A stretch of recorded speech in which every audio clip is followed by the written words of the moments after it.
Morning students, this is Sukmeet Kaur from government high school Dabar Potha Rajouri.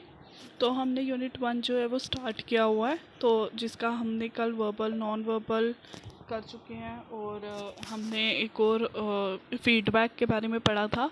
तो आज हम एक और नया टॉपिक पढ़ेंगे जिसका नाम है बैरियर्स टू कम्युनिकेशन।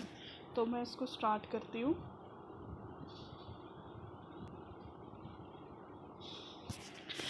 तो बैरियर्स टू इफ़ेक्टिव कम्युनिकेशन, पहले तो मैं ये बताऊंगी आपको कि बैरियर्स क्या होता है। बैरियर क्या होता है कि बैरियर होता है कि आप किस वजह से जो है वो इफ़ेक्टिव कम्युनिकेशन जो है वो नहीं कर पाते।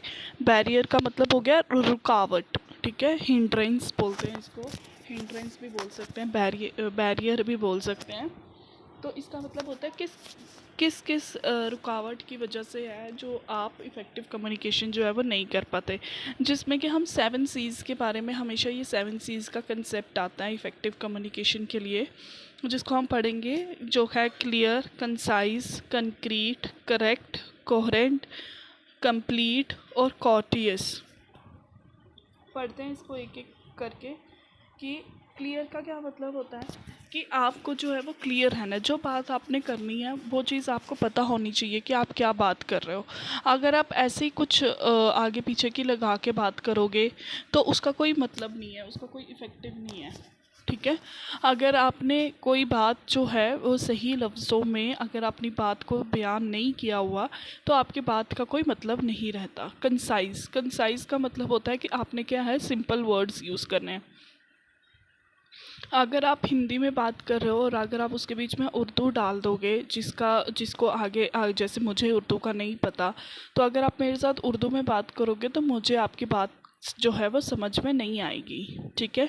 कंक्रीट यानी कि एग्जैक्ट वर्ड्स का क्या मतलब होता है कि कई बार क्या होता है कि हम गुस्से में या कुछ ऐसे वर्ड्स बोल जाते हैं जिनका इंटरप्रिटेशन मतलब अगला बंदा जो है वो उसका गलत मतलब निकाल देता है।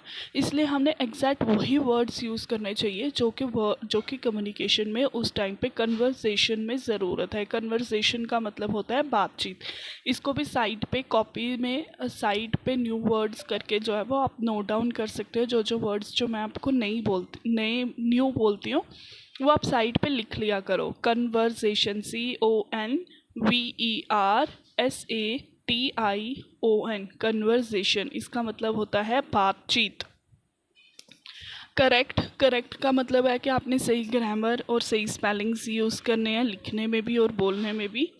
Coherent, words should make sense and relate to the main topic. Word जो है उनका एक सही मतलब होना चाहिए और वो टॉपिक से रिलेटेड होने चाहिए। वो नहीं होने चाहिए जो टॉपिक से डिफरेंट हो या उनका कोई मतलब ना बनता हो उस टॉपिक के रिलेटेड। कंप्लीट यानी कि आपकी इन्फॉर्मेशन जो है वो कंप्लीट होनी चाहिए। अगर मैं आपको कोई इन्फॉर्मेशन देती हूँ, जैसे मैंने आपको बोला कि कोई भी इन्फॉर्मेशन जो है वो मैं आपको दे रही हूँ कि आपने ये क्लास में जाके जो है ये बोलना है, ठीक है। तो जैसे मैंने आपको बोला कि कल आपका टेस्ट है, ठीक है। आपने क्लास में जाके सिर्फ इतना बोला कि टेस्ट है, पर ये चीज़ नहीं बोली कि कल है या कब है, ठीक है। तो उससे क्या होगा कि कल जब मैं टेस्ट लेने आऊँगी तो स्टूडेंट्स को तो पता ही नहीं होगा कि टेस्ट कब का बोला हुआ है। इसलिए कंप्लीट इन्फॉर्मेशन जो है वो आपको पास ऑन करनी चाहिए, जिससे इंफॉर्मेशन जो है वो सबको पहुंच जाए, ठीक है। कॉर्टियस का मतलब ये होता है be respectful, friendly and honest. मतलब ये नहीं होना चाहिए कि आप दूसरे बंदे से जो है वो रूडली बात करें तो, या फिर झूठ बोलें। ऑनेस्ट का मतलब होता है कि आप मतलब हमेशा सच बोलें, आप झूठ अगले बंदे को बोलें कि ये ऐसा हुआ था, ये वैसा हुआ था। वो भी इफ़ेक्टिव कम्युनिकेशन के पार्ट में ही एक 7 C's के कंसेप्ट में आता है, ठीक है। अब बैरियर्स क्या है इफ़ेक्टिव कम्युनिकेशन के? ये तो बैरियर्स है ही हैं, मतलब ये 7 C's का कंसेप्ट तो है ही है कि इफ़ेक्टिव कम्युनिकेशन के लिए ये 7 चीज़ें जो है वो होनी ही होनी चाहिए। पर कौन सी ऐसी चीज़ें हैं जो कि हिंड्रेंस मतलब रुकावट जो है वो पेश करती हैं इसमें इफ़ेक्टिव कम्युनिकेशन में? पहला आ जाता है फिज़िकल बैरियर। फिज़िकल बैरियर क्या होता है कि नेचुरल कंडीशन हाँ, फिज़िकल बैरियर हो गया जैसे कि इंटरनेट की प्रॉब्लम, हम ऐसे बात कर सकते हैं। इंटरनेट, अब कई स्टूडेंट्स जो हैं वो कनेक्ट नहीं हो पा रहे हैं क्लास में, क्यों? क्योंकि उनके पास इंटरनेट नहीं है, उनके पास फ़ोन नहीं है। तो ये क्या है, एक फ़िज़िकल बैरियर है। मतलब ये इन्वायरमेंट ही ऐसा क्रिएट हो गया है कि ना मैं कुछ कर सकती हूँ, ना वो कुछ कर सकते हैं, ठीक है? तो ये एक एग्जांपल आ जाती है फ़िज़िकल बैरियर की। लिंग्विस्टिक बैरियर, लिंग्विस्टिक का मतलब होता है लैंग्वेज। मतलब कि मैं लैंग्वेज यूज़ कर रही हूँ वो अगले बंदे को समझ में ना आए। जैसे कि अगर मैं सारी बातें इंग्लिश में बोल दूँगी तो शायद आपको वो चीज़ जो है वो समझ में नहीं आएगी। तो उसका मतलब होता है लिंग्विस्टिक बैरियर। मतलब वो वाली लैंग्वेज मुझे यूज़ करनी है जो सब ईज़िली समझ आए और अंडरस्टूड करें, और जो सब चीज़ सबको समझ में आ जाए। इंटरपर्सनल,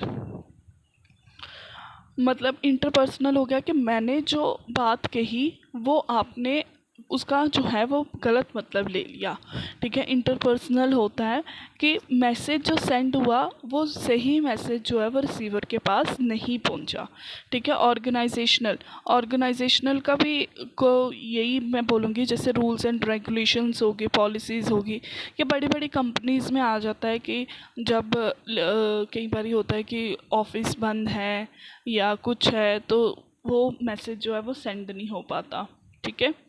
उसको बोलते हैं हम ऑर्गेनाइजेशनल बैरियर। हम इसको ओवरकम जो है वो कैसे कर सकते हैं? हमें सिंपल लैंग्वेज यूज़ करनी चाहिए, हमें अजम्पशंस नहीं बनाने चाहिए कल्चर में, रिलीजन में, मतलब डिस्क्रिमिनेशन जो है वो नहीं करना है। हम विजुअल्स यूज़ कर सकते हैं। अब कई बार क्या होता है कि हम अगर किसी बाहर कंट्री में जाते हैं या अब्रॉड में जाते हैं तो कई बार इंग्लिश भी उनको कई बार नहीं समझ में आती। तो हम उस टाइम पे क्या करते हैं, हम उनको पिक्चर बताते हैं। जैसे मैंने बाथरूम जाना है, मैं उसको बोल रही हूँ पर उसको समझ नहीं आ रहा, तो मैं उसको क्या करूँगी कि वॉशरूम की फ़ोटो बता दूँगी कि मुझे वॉशरूम जाना है। या फिर हम ट्रांसलेटर यूज़ कर सकते हैं। ट्रांसलेटर मतलब एक मीडिएटर यूज़ कर सकते हैं, जैसे टूरिस्ट गाइड वगैरह होते हैं जो कि इफ़ेक्टिवली समझा देते हैं उनको। और रिस्पेक्टफुल, हमेशा दूसरों के ओपिनियंस को जो है वो रिस्पेक्ट करनी है हमने। अब इसके क्वेश्चंस देखो। Which of the following is not a common communication barrier? हमने काफ़ी ज़्यादा पढ़े। देखो, लिंग्विस्टिक के बारे में भी पढ़ा, इंटरपर्सनल के बारे में भी पढ़ा, ऑर्गेनाइजेशनल बैरियर के बारे में भी पढ़ा, पर हमने कोई फाइनेंशियल बैरियर के बारे में नहीं पढ़ा। तो नॉट है, तो इसका आंसर जो है वो यही होगा कि not. Which of these are ways to overcome communication barrier? पहला क्या है, रिस्पेक्ट करनी है हमने एक दूसरे के डिफरेंसेस को। दूसरा है ट्रांसलेटर यूज़ करना है। Not communicating at all, using your own language for comfort. Which of these are overcome करना है। ओवरकम करने के लिए हम क्या कर सकते हैं कि ट्रांसलेटर भी यूज़ कर सकते हैं, ट्रांसलेटर ही यूज़ करना है। ओवरकम करना है ना, ओवरकम का मतलब है कि हमने रुकावट को रोकना है। तो इसमें ये आएगा कि हमने अपनी लैंग्वेज तो यूज़ कर रही है नहीं, क्योंकि अगर हम अपनी लैंग्वेज यूज़ करेंगे तो वो अगले बंदे को समझ में नहीं आएंगी, ठीक है? कम्युनिकेट ही नहीं करना मतलब बातचीत ही टोटली रोकते नहीं, बात ही नहीं करनी उसके बारे में, ऐसा भी नहीं हो सकता।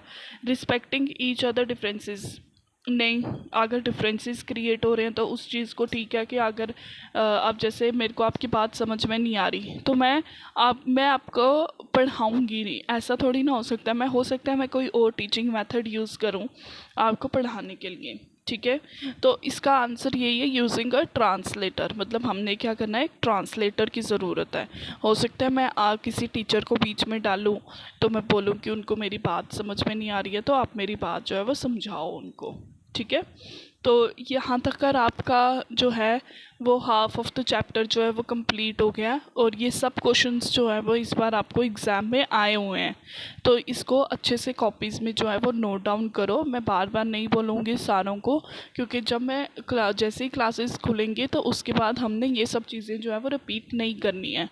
ये मैं इसीलिए पढ़ा रही हूँ ताकि आपको रिपीट करने की ज़रूरत ना पड़े, ठीक है? और जो बच्चे अभी तक ज्वाइन नहीं हुए हैं और आपके ग्रुप में हैं और आपके कॉन्टैक्ट लिस्ट में हैं वो, उनको भी बोलो कि वो फटाफट से जो है वो ये ज्वाइन कर लें, ठीक है? Thank you.